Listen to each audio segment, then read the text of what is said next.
The New South Wales Nationals have announced that they're pushing for an inquiry into regional waste facilities, including the proposed waste-to-energy incinerator planned at Tarago, where we know locals have been battling against that proposal now for a number of years. Joining me now, the artist formerly known as Nikki O, but these days I'm contractually obliged to refer to her as the Honourable Nicole Overall MLC. Good afternoon. Good afternoon, Mr. Delaney. This is a very serious topic, but one can't help but laugh at that introduction. I like to keep things, on a friendly and, a light-hearted basis, but as you're saying, this is a very serious topic. And I know that the local people around the Tarago area have had very serious concerns about this proposal for a very long period of time now, and they've been battling against it. Obviously, there's still time to put an end to this madness, but it seems the government in New South Wales has been reluctant to listen to the concerns of those local people.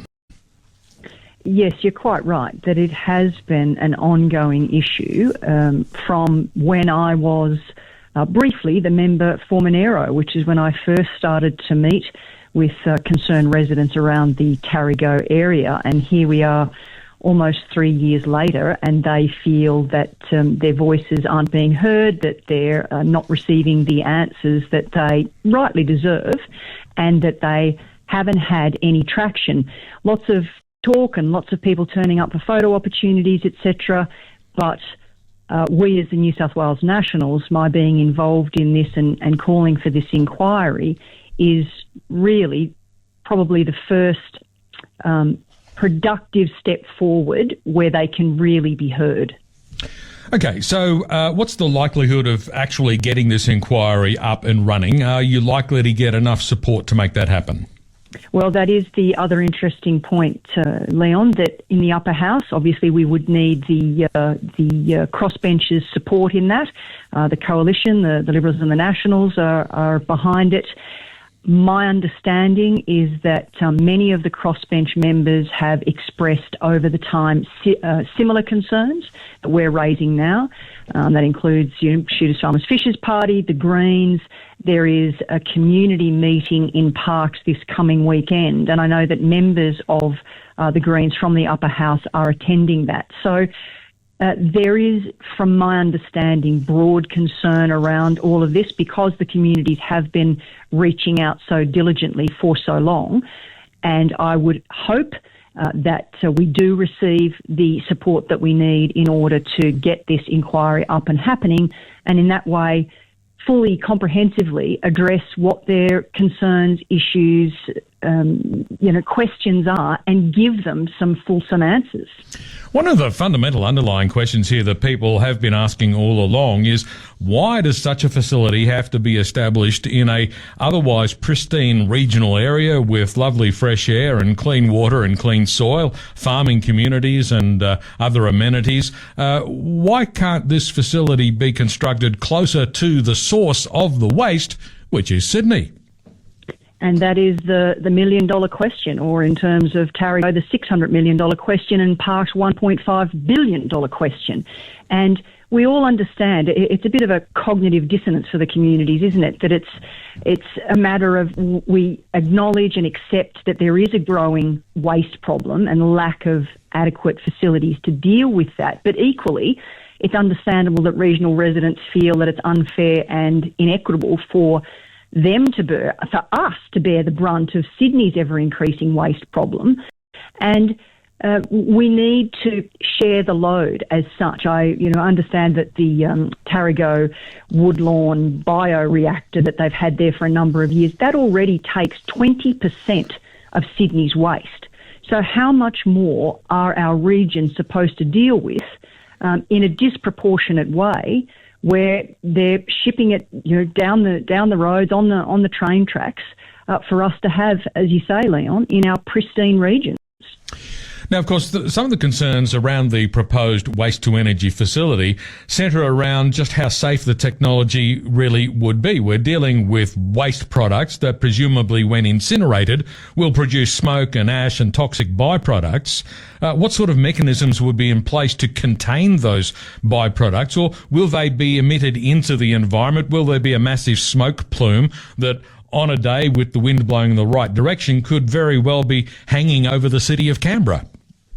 And these are the questions, again, that the residents have rightly been putting forward. Now, obviously, the companies, the organisations who are involved in facilitating these waste incinerators, they do their studies and they do their health checks and their environmental impact statements, etc., and they have the answers around all of these.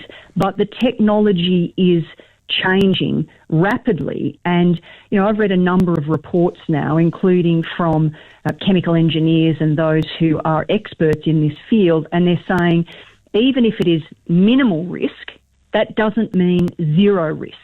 And so we have to be able to understand the benefits. Sure, so, we are looking at how we can do this better, but also the challenges and the ones that you've just pointed out there, Leon, let alone concerns about the impact on agricultural land, the potential for impact on crops, on cattle, concerns around water, the potential infiltration to our water systems.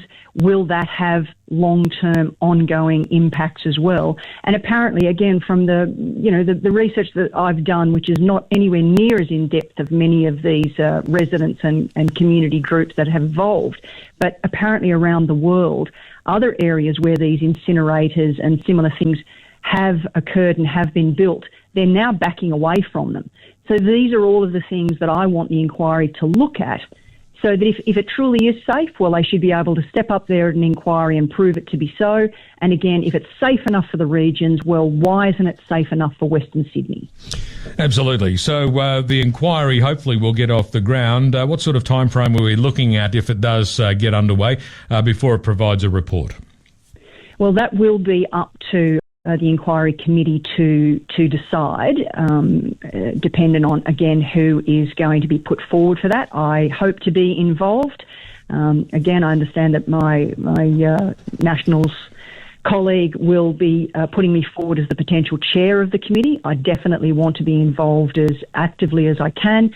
We want it to be as timely as possible. It's got to be comprehensive. Got to be able to answer the questions that these residents and community groups have, but we also want to do it in a timely way so that they can have the answers that they need and they know where they're going, Leon. As I said, nearly 3 years later and everything is still so much up in the air. I've read things where the company involved with the project had put forward a thing back in 2021 requesting submissions and feedback, but these still haven't been responded to. So that's what we have to look at as part of all of this. We don't want to rush it. We want to give the opportunity for these residents and locals to have their say, but we also don't want to drag it out any longer than it needs to. Indeed, Nicole, thanks very much for your time today. Thanks so much, Leon. Thank you, Nicole Overall, the New South Wales Nationals Upper House member.